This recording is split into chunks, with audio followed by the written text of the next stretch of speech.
안녕하세요. 한국최면치료연구소장 김윤국입니다. 오늘은 제 책 진짜 마음 가짜 마음 29페이지를 같이 공부해 보도록 하겠습니다. 내 생애 가장 창피했던 순간.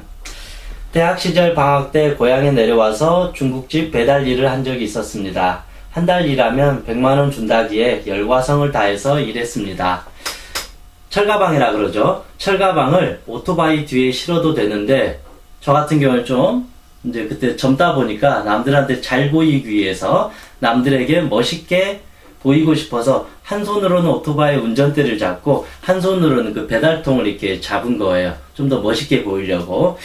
그날은 이제 비가 좀 내렸거든요. 비가 조금씩 내리던 어느 날 역전 사거리를 가는데 제가 그만 오토바이가 빗길에 넘어져 버린 거예요. 그림이 그려지시죠? 제가 한 손에는 오토바이 운전대를 잡고 한 손에는 이 짬뽕 8개를 철가방으로 이렇게 들고 가고 있는 거예요. 왜냐면 저는 이제 20대니까 사람들 앞에서 좀 멋있게 보이려고.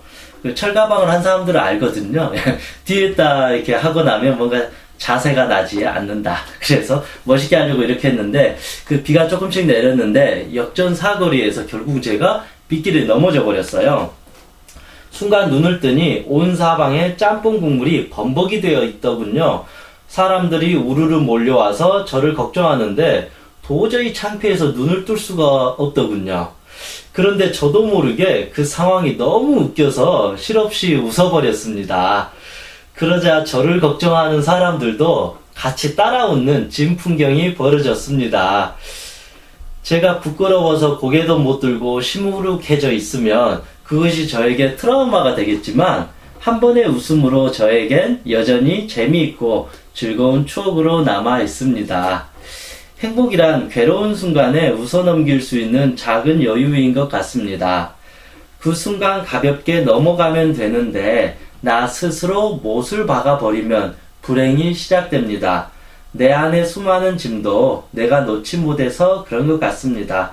너무 진지하게 살지 말고 가볍게 살아갑시다. 여러분들도 어떤 스토리인지 좀 이해가 되시죠? 대학생 때 그렇게 저도 돈 벌려고 이렇게 중국집 아르바이트를 했는데 그때는 사실은 사람들한테 잘 보이고 싶고 좀 젊다 보니까 좀 중국집 배달하는 게 좀 창피하기도 했거든요. 그런데 하필이면 그 철가방에 짬뽕이 한 8개인가 있었거든요. 그날은 비 온 날에 이제 짬뽕을 많이 드시니까. 근데 그 역전 사거리면 그 대부분 사람들이 그 역전에 몰려 있거든요. 사람들이. 근데 저는 그 역전 한가운데서 오토바이가 쫙 이렇게 그게 저는 슬로우 모션으로 느껴지는 거예요. 오토바이가 넘어지면서 여기에서 짬뽕 국물이 쫙 나오면서 제 주변에 그 짬뽕 범벅이 돼 있는 거예요. 그 순간 전 너무 창피해가지고 뭐 어쩔 줄을 몰라 하고 사람들이 막 몰려오는 거예요. 근데 사실은 저는 뭐 몸이 아프고 그러지도 않았거든요. 막 이 창피함만, 이 쪽팔림만 있었거든요. 막 사람들이 점점 몰려와서 왜냐면 제가 그 순간 당황해가지고 넘어진 상태에서 그냥 눈 감고 가만히 있었거든요. 도대체 이 상황이 무엇인가? 이게 멍하니 가만히 있는데 사람들이 막 웅성웅성 하면서 막 무슨 일이 일어난 거 아닌가. 그런데 저도 모르게 순간 너무 그 상황이 웃긴 거예요. 막 짬뽕 국물은 쫙 펼쳐져 있고 내 몸도 막 짬뽕으로 네 옆에 있는 것 같고 사람들 막 비가 오는데 몰려들고 있으니까 그 상황이 정말 제 나름대로 좀 웃겼어요. 그래서 저도 모르게 그냥 하하 이렇게 웃었더니 그 주변에 걱정하는 수많은 사람들도 처음에는 걱정을 하다가 나중에는 같이 이제 따라 웃어줬거든요. 근데 그런 걸 보면 그 상황이 아직도 그렇게 유쾌한 건 아니지만 제 기억 속에서는 참 재미있었다. 내가 그 상황에 순간 그렇게 웃을 수 있는 여유가 정말 좋았구나. 근데 생각해 보세요. 21살 정도 그 나이에 그런 상황이면 상당히 창피할 수도 있고 트라우마가 남을 수가 있잖아요. 제가 그렇게 가볍게 이 상황을 웃어넘기지 않았으면 사람들이 나를 어떻게 봤을까? 정말 창피하다, 쪽팔린다, 살 수가 없다. 그 생각만 해도 너무 초라하다. 평생 그게 저에겐 트라우마가 됐겠지만 지금 이렇게 제가 글로도 쓰고 사람들에게 즐거운 에피소드로 이렇게 남겨줄 수 있었던 것 같습니다. 그래서 결국은 우리의 마음이라는 것도 그런 것 같아요. 내가 그게 정말 수치스럽고 창피하다고 생각하면 할수록 그게 못이 박히면서 영원히 수치스러운 어떤 기억이 되는데, 뭐 그거를 그냥 가볍게 한번 웃어 넘겨줄 수 있다라면 그게 나중에 시간이 지나면 하나의 에피소드가 되어버린다. 그렇잖아요. 제가 뭐 이게 중국집 배달하는데 이렇게 한번 쫙 넘어지고 사람들이 쳐다본다고 해서 그게 뭐 죄 지은 것도 아니고, 그게 그 정도로 죽을 죄를 지은 것도 아니고, 잘못한 것도 아니고, 창피한 것도 아니고, 그런 게 아니에요. 그냥 빗길에 그냥 넘어졌던 거예요. 그래서 사람들은 저를 걱정해 줬던 거죠. 그런 것처럼 모든 삶을 그렇게 가볍게만 좀 바라봐 준다라면, 그냥 내가 그럴 수 있잖아요. 수능에 열심히 했는데 수능에 떨어진 거예요. 근데 수능에 떨어지고 난 아이들이 자살하는 경우가 많잖아요. 근데 그렇잖아. 나는 정말 최선을 다했는데 떨어졌는데 어떡해요. 그냥 머리 한번 긋고 그냥 에이 그냥 나는 역시 공부하고 맞지 않나 봐. 그냥 나 군대나 갈란다. 그냥 나 재수할란다. 그냥 나 취직해서 돈이나 많이 벌자. 그래 어차피 나는 공부가 맞지 않았어. 그래 이 수능을 통해서 내가 공부가 맞지 않는다는 걸 이제 알았어. 그래 이제부터 내 꿈인 노래를 부를 거야. 운동을 할 거야. 미술을 할 거야. 그래 전문 댄서가 될 거야. 아나운서가 될 거야. 방송인이 될 거야. 아니면 내가 좋아하는 거 만드는 거 연습할 거야. 여행가가 될 거야. 그런 식으로 오히려 조금만 관점을 바꿔가지고 생각하게 되면 이 사람의 삶은 훨씬 더 유쾌한 경험이 될 수도 있다라는 것이죠.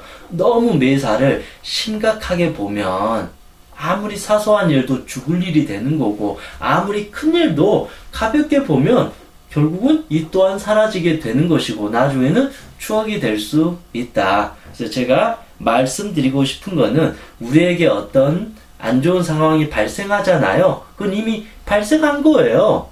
내가 고통스러워하고 후회하고 수치스러워한다고 해서 그 문제가 사라지거나 없어지는 게 아니에요. 그냥 쿨하게 그 상황을 보고 아 그랬구나 다음부터 실수하지 않아야 되겠다고 그냥 내 갈 길을 가면 끝난다라는 것이죠. 여러분 물론 이게 어렵죠. 저 같은 경우에도 이런 게 가장 어려운 사람 중에 하나예요. 안 좋은 일이 하나 생기면 이게 저의 뇌까지 박히고 막 심장, 무의식까지 박혀가지고 한 달, 1년, 평생 저도 이게 기억에 잘 나고 예민한 성격이었는데, 요즘엔 되도록 어떤 안 좋은 일이 한번 딱 생기면 그것에 몰입해서 집중하려고 한 게 아니라 그냥 그를 최대한 객관적으로 간단하게 보는 거죠. 아, 내가 돈을 날렸구나. 내가 사기 당했구나. 저 사람이 나에게 욕을 했구나. 아, 너는 그렇게 했구나. 그래서 이런 일이 발생했구나. 앞으로는 이런 일을 내가 발생하지 않도록 조심해야 되겠구나. 그걸로 끝! 앞으로 빨리 맛있는 거 먹으러 가야 되겠다. 운동이나 해야 되겠다. 다시 열심히 일해야 되겠다. 그렇게 어느 순간이 되면 끝! 하고 바로 내 갈 길을 가는 연습을 자주자주 해요. 누군가를 만나가지고 누군가가 나에 대해서 안 좋게 말할 수도 있잖아요. 그럼 하루 종일 저 사람이 왜 저런 말을 했을까? 자꾸 그렇게 생각하면 1년, 10년 계속 그렇게 예민해지면서 작은 일에도 민감해지고 짜증만 나고 우울해지게 된다라는 거죠. 그래서 저 같은 경우에는 어떤 일이 딱 발생하면 그 사실을 그대로 발생해요. 아, 이런 일이 있었구나. 그래, 많이 속상하고 슬펐지만 그래, 끝났다. 이거는 받아들이자. 다음부터 그러지 않도록 노력하자. 하고 그걸 바로 인정하고 바로 기분 좋게 내 갈 길을 가는 연습을 계속 하다 보니까, 본래 예민한 저도 이제는 이런 면역력이 생기니까 이런 일이 딱 생겨도 조금 더 덤덤하게 이제 이 상황을 바라보게 되니까 살면서 스트레스를 덜 받게 되는 것 같습니다. 여러분들도 이런 연습을 한 번씩 해보세요. 제가 그 역전사거리에서 웃었을 때 그 포인트 있잖아요. 그걸 심각하게 보지 않고 웃었을 때 포인트처럼 여러분 삶에서 그 힘든 일 한번 딱 생겼을 때 그 힘든 것에서 쑥 빠져들지 말고 어떻게 하면 멋지게 돌파하는 연습 있잖아요. 이게 그런 상상을 자주 하는 게 오히려 더 좋아요. 저 사람이 왜 그랬을까? 왜 이렇게 난 창피하지? 왜 이렇게 난 바보지? 이런 상상하는 연습이 아니라 힘든 일이 딱 발생했을 때 아주 깔끔하게 멋지게 쿨하게 돌파하는 상상을 하면서 실제 그 상황이 딱 되었을 때 쿨하게 그랬구나 알았어 끝 하고 나아버리는 연습. 그렇게 사람 스스로가 좀 더 담담해지고 당당해지고 좀 더 깔끔해지는 연습을 내 스스로 자꾸 생각을 하고 그런 상황이 되었을 때 기분 좋게 한번 웃어 넘기거나, 아, 그래, 그래. 일이 이렇게 터졌구나. 빨리 이거를 수습해야 되겠구나. 빨리 이거를 해결해가지고 더 이상 이 문제가 되지 않도록 해야 된다. 그래서 이 문제의 원인을 자꾸 찾으려고 하지 말고 이 원인이 발생된 거를 그냥 그대로 인정하고 이 문제로부터 빨리 내가 벗어나고 해결하고 내가 다시 본래의 내 마음을, 내 꿈을, 내 정신을 유지할 수 있도록 어떻게 할 것인가에 대한 어떤 답을 바로바로 찾는 연습을 하다 보면 어떤 문제가 땅 터졌을 때 바로 정리가 되고 벗어날 수가 있다. 그렇지 않고 자꾸 예민한 연습, 후회하는 연습, 그리고 막 반추하면서 왜 그랬을까 이런 생각을 계속 하다 보면 나중에는 더 큰 일이 생기면 점점 더 말려 들어갈 수밖에 없다. 그래서 우리는 이 작은 그 큰 일을 맞이했을 때 최대한 이 작은 이 일을 심플하게 단순하게 이해해서 정리를 해야 된다라는 것입니다. 그렇지 않으면 이 사소한 일도 점점점 커지고 큰 일은 더욱 커져가지고 내 자신을 짓누르게 될지도 모른다. 저는 그렇게 생각을 해봅니다. 그래서 삶은 진지하게 사는 것보다 항상 가볍게 사는 것이 더 좋은 것 같습니다. 무겁게 진지하게 살다 보면 내가 결국은 이 눈도 가려지고 내가 자꾸 위축이 될 수밖에 없기 때문에 그냥 가볍게, 그럼 멍청하게 살라는 게 아니라 그냥 가볍게 큰일이 아니면 그냥 웃어 넘길 수 있는 그 작은 여유 정도는 갖고 있어야지 우리가 힘들 때 내 자신의 손을 잡고 나올 수가 있다. 내가 너무 무거우면 내 자신을 이렇게 끌고 와야 돼요. 아무리 끌어도 끌려지지 않기 때문에 우리는 일상생활에서 아주 가볍게 생각하는 연습을 하면 우리의 삶이 좀 더 행복하지 않을까 그런 생각을 해봅니다. 이상 행복재면사 청명이었습니다. 수고하셨습니다.